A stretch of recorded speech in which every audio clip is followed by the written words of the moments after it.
بسم اللہ الرحمن الرحیم۔ اللہم صلی علی محمد وعلی آل محمد وبارک وسلم۔ بے حد و بے حساب درود و سلام حضور آقا کریم صلی اللہ علیہ وآلہ وسلم اور ان کی آل پر۔ السلام علیکم سامعین، آپ کا ہوسٹ عمر مختار آپ کے اپنے چینل صرف سچ پر ایک اور موضوع کے ساتھ آپ کی خدمت میں حاضر ہے۔ سامعین، آج کا ہمارا موضوع ہماری پچھلی ویڈیو کیا ذوالقرنین نبی تھے کا دوسرا حصہ ہے۔ سامعین، پچھلی ویڈیو میں ہم نے آپ کو قرآن و حدیث اور تاریخ کی روشنی میں ذوالقرنین کے بارے میں معلومات فراہم کی تھی کہ وہ کون تھے۔ اس ویڈیو میں ہم آپ کو ذوالقرنین کے دور اور ان کے حالات زندگی کے بارے میں معلومات فراہم کریں گے۔ تو ویڈیو کی طرف بڑھنے سے پہلے اگر ابھی تک آپ نے ہمارے چینل صرف سچ کو سبسکرائب نہیں کیا تو ہمارے چینل کو سبسکرائب کریں اور ساتھ دیے گئے بیل کے آئیکن پر کلک کریں تاکہ آپ کو آنے والی ہماری ہر نئی ویڈیو کی اپڈیٹ مل سکے۔ سامعین، ذوالقرنین لقب ہے۔ نام گورج تھا جو یونانی میں سائرس، عبرانی میں فورس اور عربی میں کخیرو ہو گیا۔ دارا کے کتبہ بے ستون سے معلوم ہوتا ہے کہ سائرس اس خاندان سے تعلق رکھتا تھا جس کا بانی ہنجامش تھا، جس کو یونانی میں ایکیمینیز کہتے ہیں۔ ایکیمینیز سے ٹیزیپیز یعنی چالیش یش پیدا ہوا۔ ٹیزیپیز کے بیٹے کا نام کمبیسیز اول تھا۔ یہ کمبیسیز سائرس یا ذوالقرنین کا باپ تھا۔ سائرس کے ابتدائی حالات کے متعلق تاریخ کے صفحات سے صرف اس قدر معلوم ہوتا ہے کہ ایکیمینیز کے اس پوتے نے فارس میں غیر معمولی صورت سے طاقت و اقتدار حاصل کیا۔ سائرس کی پیدائش سے پہلے ہی اس کے نانا اسٹیاگس نے اس کی موت کا تمام سامان فراہم کر دیا تھا، مگر وہ حیرت انگیز طریقہ سے بچ گیا اور اس کی ابتدائی زندگی جنگوں اور پہاڑوں میں بسر ہوئی، لیکن رفتہ رفتہ اقتدار حاصل کر کے یہ فارس کے تخت کا مالک بن گیا۔ تقریباً 549 قبل مسیح میں سائرس نے فارس کے شمالی علاقہ کی مملکت میڈیا کو فتح کر کے اپنی سلطنت میں شامل کر لیا اور سابق دارالخلافہ اکباتنا کے بجائے استخر کو دارالسلطنت قرار دیا۔ شاہ بابل بیلشفر نے سائرس کے بڑھتے ہوئے اقتدار اور طاقت کو دیکھ کر مدافعت کی غرض سے مصر، لیڈیا اور اسپارٹا سے سائرس کے خلاف ایک جنگی معاہدہ کیا، اور اس طرح سائرس کی اس مہم کا آغاز ہوا جس کا ذکر قرآن کریم میں کچھ یوں ہے۔ قرآن کریم میں ذوالقرنین کی مغربی مہم کا تذکرہ کچھ یوں ہوا ہے۔ سورہ کہف آیات نمبر 84 تا 88۔ ترجمہ: ہم نے اس کو زمین میں بڑی دسترس عطا کی تھی اور ہر طرح کا سامان دیا تھا۔ تب اس نے ایک سفر کا سامان کیا، یہاں تک کہ جب سورج کے غروب ہونے کی جگہ پہنچا تو اسے ایسا پایا کہ ایک دلدل کی ندی میں ڈوب رہا ہے، اور اس کے قریب ایک قوم ملی۔ ہم نے کہا، ذوالقرنین، تم خواہ ان کو تکلیف دو خواہ ان کے بارے میں بھلائی اختیار کرو، دونوں باتوں کی تم کو قدرت ہے۔ ذوالقرنین نے کہا، جو کفر و بد کرداری سے ظلم کرے گا اسے ہم عذاب دیں گے، پھر جب وہ اپنے پروردگار کی طرف لوٹایا جائے گا تو وہ بھی اسے بڑا عذاب دے گا، اور جو ایمان لائے گا اور نیک عمل کرے گا اس کے لیے بہت اچھا صلہ ہے، اور ہم اپنے معاملہ میں اس پر کسی طرح سختی نہیں کریں گے بلکہ اس سے نرمی کریں گے۔ سامعین، ان آیات میں سائرس کی لیڈیا کی مہم کا ذکر ہے جو ہم پیچھے بیان کر چکے ہیں کہ شاہ بابل بیلشفر نے سائرس کی بڑھتی ہوئی قوت کو دیکھ کر اس کے خلاف مصر، لیڈیا اور اسپارٹا سے ایک جنگی معاہدہ کیا تھا۔ یہ معاہدہ اس کے حق میں بہت نقصان دہ ثابت ہوا، چونکہ اس معاہدہ کی بنا پر سائرس کی نظریں لیڈیا کی طرف اٹھیں اور قوت و اقتدار حاصل کرنے کے بعد وہ سب سے پہلے لیڈیا کی طرف متوجہ ہوا۔ وہ طوفان کی طرح اٹھا اور لیڈیا پر چھاتا چلا گیا۔ لیڈیا کا حکمران کروسس مقابلے کی تاب نہ لا سکا اور لیڈیا فتح ہو گیا۔ سامعین، قرآن کریم میں ذوالقرنین کی مشرقی مہم کا تذکرہ کچھ یوں ہوا ہے۔ سورہ کہف آیات نمبر 89 تا 91۔ ترجمہ: پھر اس نے ایک اور سفر کا سامان کیا، یہاں تک کہ سورج کے طلوع ہونے کے مقام پر پہنچا تو دیکھا کہ وہ ایسے لوگوں پر طلوع ہوتا ہے جن کے لیے ہم نے سورج کے اس طرف کوئی روٹ نہیں بنائی تھی۔ حقیقت حال یوں تھی اور کچھ اس کے پاس تھا، ہم کو سب کی خبر تھی۔ مولانا آزاد کی تحقیق کے مطابق مشرق میں رہنے والے گیڈروسیا یعنی مکران اور بکٹریا یعنی بلخ کے وحشی قبائل نے بغاوت کی تھی، جس کو فرو کرنے کے لیے سائرس کو ادھر متوجہ ہونا پڑا، اور یہ مہم 540 قبل مسیح اور 545 قبل مسیح کی درمیانی مدت میں واقع ہوئی۔ سامعین، شاہ بابل بیلشفر کے مظالم سے تنگ آ کر باشندگان بابل نے سائرس سے مدد کی درخواست کی تھی۔ ان دونوں مہموں سے فارغ ہو کر اب سائرس اس طرف متوجہ ہوا۔ یہاں سخت مقابلہ تھا، لیکن باشندگان بابل نے اپنی حکومت کی کوئی مدد نہیں کی۔ بیلشفر رات کے وقت اپنے محل میں قتل کر دیا گیا، اور قدیم تاریخ و تہذیب کا یہ گہوارہ کسریوں کے ہاتھ سے نکل کر سائرس کے ہاتھ میں آ گیا۔ بابل کی فتح کرنے کے بعد سائرس نے بنی اسرائیل کو از سر نو آزادی بخشی۔ فلسطین میں ان کی دوبارہ واپسی اور آباد کاری کا انتظام کیا، اور بیت المقدس کی ہیکل کو دوبارہ تعمیر کرنے کا حکم دیا۔ یہی وجہ ہے کہ یہود سائرس یعنی خورس کو حد درجہ قابل احترام شخصیت سمجھتے تھے۔ سامعین، قرآن کریم میں ذوالقرنین کی تیسری مہم کا تذکرہ کچھ یوں ہوا ہے۔ سورہ کہف آیات نمبر 92 تا 98۔ ترجمہ: پھر اس نے ایک اور سفر کا سامان کیا، یہاں تک کہ 2 پہاڑوں کے درمیان پہنچا تو دیکھا کہ ان کے آس پاس کچھ لوگ ہیں جو بات کو سمجھ نہیں سکتے۔ ان لوگوں نے کہا، ذوالقرنین، یاجوج ماجوج ملک میں فساد کرتے رہتے ہیں، کیا ہم تمہارے لیے خرچ کا انتظام کر دیں کہ تم ہمارے اور ان کے درمیان ایک دیوار بنا دو؟ ذوالقرنین نے کہا، خرچ کا جو مقدور میرے رب نے مجھے بخشا ہے وہ بہت اچھا ہے، تم مجھے قوت بازو سے مدد دو، میں تمہارے اور ان کے درمیان ایک مضبوط دیوار بنا دوں گا۔ تم لوہے کے تختے لاؤ۔ چنانچہ کام جاری کر دیا گیا، یہاں تک کہ جب اس کو دھونک دھونک کر آگ کر دیا تو کہا، اب میرے پاس پگھلا ہوا تانبا لاؤ تاکہ اس دیوار پر ڈال دوں۔ پھر ان میں یہ قوت نہ رہی کہ اس پر چڑھ سکیں، اور نہ یہ طاقت رہی کہ اس میں نقب لگا سکیں۔ ذوالقرنین نے کہا، یہ میرے پروردگار کی مہربانی ہے اور میرے پروردگار کا وعدہ سچا ہے۔ سامعین، مولانا آزاد کی تحقیق کے مطابق یہ مہم شمال کی سمت میں تھی، جس میں وہ بحر خزر یعنی کیسپین سی کو داہنی طرف چھوڑتا ہوا کاکیشیا کے سلسلہ کوہ تک پہنچ گیا تھا۔ وہاں اسے ایک درہ ملا جو بلند پہاڑوں کے درمیان تھا۔ اسی راہ سے یاجوج ماجوج آ کر اس طرف کے علاقہ میں تاخت و تاراج کرتے تھے۔ یہاں ایک غیر متمدن، ناسمجھ اور جاہل قوم آباد تھی جس کا نام یونانی میں کولچی یا کولشی بتایا گیا ہے، اور دارا کے کتبہ استخر میں کوشیا آیا ہے۔ غالباً اسی قوم نے یاجوج ماجوج کے حملوں سے بچنے کے لیے ذوالقرنین سے سر تعمیر کرنے کی درخواست کی تھی، اور اس علاقہ میں ذوالقرنین نے وہ سد تعمیر کی جس سے یاجوج ماجوج کا راستہ بند ہو گیا۔ سامعین، یہاں 2 مسئلے تنقیح طلب باقی رہ جاتے ہیں، ایک یہ کہ یاجوج ماجوج سے کون سی قوم مراد ہے، اور دوسرے یہ کہ ذوالقرنین کی سد کون سی ہے اور کہاں ہے۔ سامعین، یاجوج ماجوج کا ذکر قرآن کریم میں سورہ کہف اور سورہ انبیاء میں ہوا ہے، جہاں ان کے آخری خروج قرب قیامت میں کا ذکر ہے۔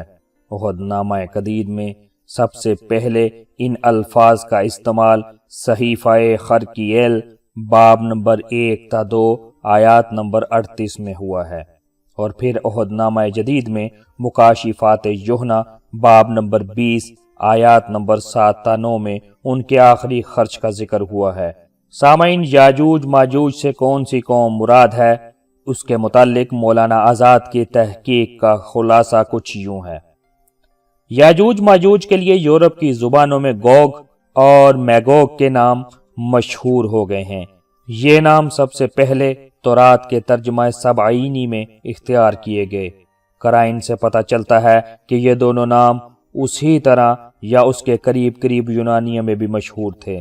تاریخی قرائن شاہد ہیں کہ اس سے صرف ایک ہی قوم مراد ہو سکتی ہے، یعنی شمال مشرقی میدانوں کے وہ وحشی مگر طاقتور قبائل جن کا سیلاب قبل از تاریخ احد سے لے کر 9ویں صدی مسیحی تک برابر مغرب کی طرف امڑتا رہا، جن کے مشرقی حملوں کی روک تھام کے لیے چینیوں کو سینکڑوں میل لمبی دیوار بنانی پڑی تھی، جن کی مختلف شاخیں تاریخ میں مختلف ناموں سے پکاری گئی ہیں، اور جن کا آخری قبیلہ یورپ میں میگر کے نام سے روشناس ہوا اور ایشیا میں تاتاریوں کے نام سے اسی قوم کی ایک شاخ تھی، جسے یونانیوں نے سیتھین کے نام سے پکارا ہے، اور اس کے حملوں کی روک تھام کے لیے سائرس نے سد تعمیر کی تھی۔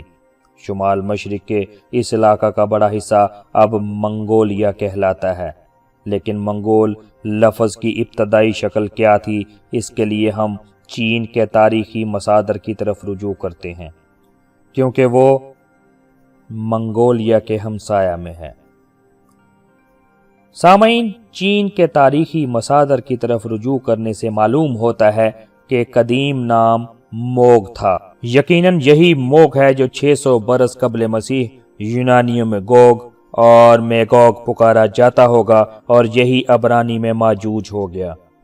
سامعین، چین کی تاریخ میں ہمیں اس علاقہ کے ایک اور قبیلے کا ذکر بھی ملتا ہے جو یواچی کے نام سے پکارا جاتا تھا۔ یہی یواچی ہے جس نے مختلف قوموں کے مخارج و تلفظ سے گزر کر ایسی شکل اختیار کر لی تھی کہ عبرانی میں یاجوج ہو گیا۔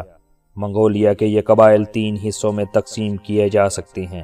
اولاً منگولیا کے اصل باشندے جو وحشی اور صحرائی تھے، اور ان کی یہ حالت بغیر کسی تغیر کے برابر قائم رہی۔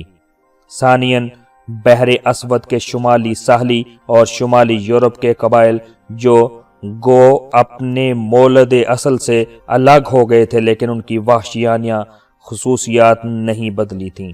ثالثاً ہندوستان، ایران اور اناطولیہ کے قبائل جو بتدریج شہریت و خسارتن میں ترقی کرنے لگے اور پھر آگے چل کر 3 قدیم تہذیبوں کے بانی ہوئے۔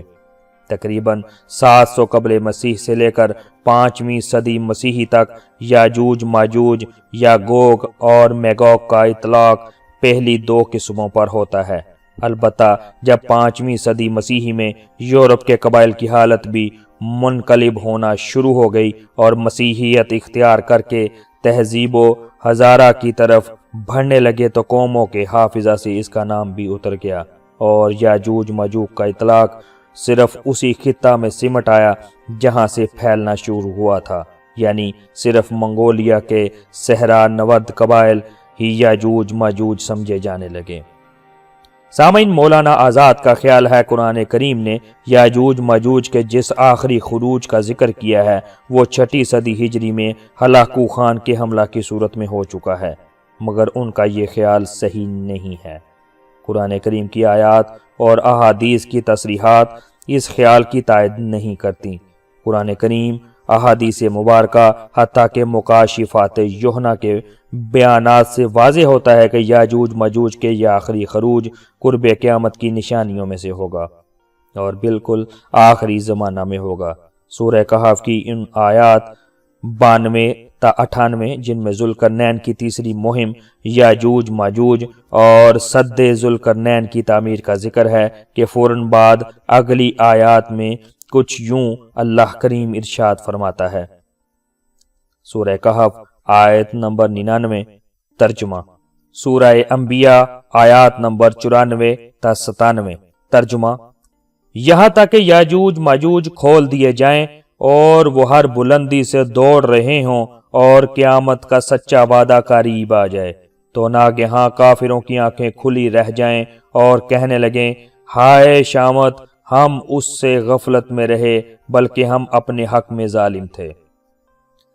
صحیح مسلم کی ایک طویل حدیث کے مطابق یاجوج ماجوج کا آخری خروج حضرت مسیح علیہ السلام کے نزول اور دجال کے قتل کے بعد ظہور میں آئے گا۔ مکاشفات یوحنا عہد نامہ جدید کا بیان بھی ان تصریحات کے قریب ہے۔ اور جب 1000 برس پورے ہو چکیں گے تو شیطان قید سے چھوڑ دیا جائے گا اور ان قوموں کو جو زمین کی چاروں طرف ہوں گی یعنی یاجوج ماجوج کو گمراہ کر کے لڑائی کے لیے جمع کرنے کو نکلے گا۔ ان کا شمار سمندر کی ریت کے برابر ہوگا اور وہ تمام زمین پر پھیل جائیں گے۔ مقدسوں کے لشکرگاہ اور عزیز شہر کو چاروں طرف سے گھیر لیں گے اور آسمان پر سے آگ نازل ہو کر انہیں کھا جائے گی، اور ان کا گمراہ کرنے والا ابلیس آگ اور گندک کی اس جھیل میں ڈالا جائے گا جہاں حیوان اور جھوٹا نبی بھی ہوگا، اور وہ رات دن عبدالآباد عذاب میں رہیں گے۔ سامعین، بحر خزر یعنی کیسپین سی کے مغربی ساحل پر ایک قدیم شہر دربند آباد ہے۔ یہ ٹھیک اس مقام پر واقع ہے جہاں کاکیشیا کا سلسلہ کو ختم ہوتا ہے اور بحر خزر سے مل جاتا ہے۔ اس مقام پر قدیم زمانے سے ایک طویل و عریض دیوار موجود ہے جو سمندر سے شروع ہو کر تقریباً 30 میل تک مغرب میں چلی گئی ہے اور اس مقام تک پہنچ گئی ہے جہاں کاکیشیا کا مشرقی حصہ بہت زیادہ بلند ہے۔ اس طرح اس دیوار نے ایک طرف بحر خزر کا ساحلی مقام بند کر دیا تھا، دوسری طرف پہاڑ کا وہ تمام حصہ بھی روک دیا تھا جو ڈھلوان ہونے کی وجہ سے قابل عبور ہو سکتا تھا۔ مگر یہ دیوار سد ذوالقرنین نہیں ہو سکتی، چونکہ اول تو سمندر کے کنارے 2 پہاڑی دیواروں کے درمیان نہیں ہے جیسا قرآن کریم نے بتایا ہے، دوسرے یہ کہ اس کی تعمیر میں لوہے اور پگھلے ہوئے تانبے کا کوئی نشان نہیں ملتا جس کی تصریح قرآن کریم نے کی ہے۔ سامعین، جب اس مقام سے کاکیشیا کے اندرونی حصوں میں آگے بڑھتے ہیں تو ایک اور مقام ملتا ہے جو داریال یعنی ڈیریل پاس کے نام سے مشہور ہے اور دور تک 2 بلند چوٹیوں سے گھرا ہوا ہے۔ موجودہ زمانہ کے نقشوں میں اس محل ولاڈی کیوکڑ اور ٹفلس کے درمیان دکھایا جاتا ہے اور ارمنی روایتوں میں اس کو آہنی دروازہ کہا گیا ہے۔ یہ مقام ٹھیک قرآن کی تصریحات کے مطابق ہے۔ یہ 2 پہاڑی چوٹیوں کے درمیان ہے اور جو سد تعمیر کی گئی ہے اس نے درمیان کی راہ بالکل مسدود کر دی ہے۔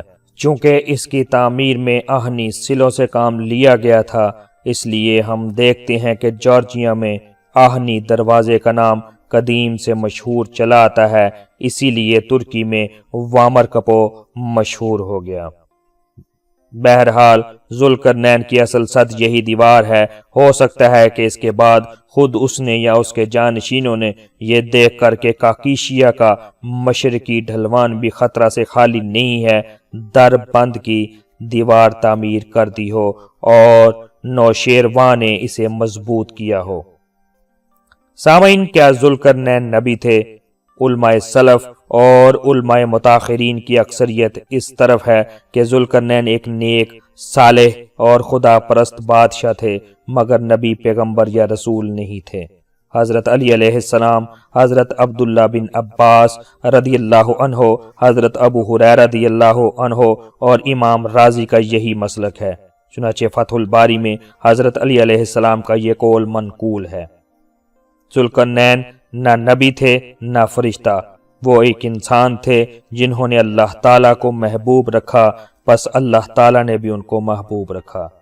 حضرت عبداللہ بن عباس رضی اللہ تعالیٰ عنہ فرماتے ہیں، ذوالقرنین نیک اور صالح بادشاہ تھا، اللہ تعالیٰ نے اس کے اعمال کو پسند فرمایا اور اپنی کتاب میں اس کی تعریف فرمائی، اور وہ فاتح اور کامیاب بادشاہ تھے۔ سامعین، اس کے برخلاف حضرت عبداللہ بن عمرو عاص سے فتح الباری میں یہ قول نقل کیا گیا ہے کہ ذوالقرنین نبی تھے۔ ابن تیمیہ وغیرہ نے بھی اسی تفسیر کی تائید کی ہے۔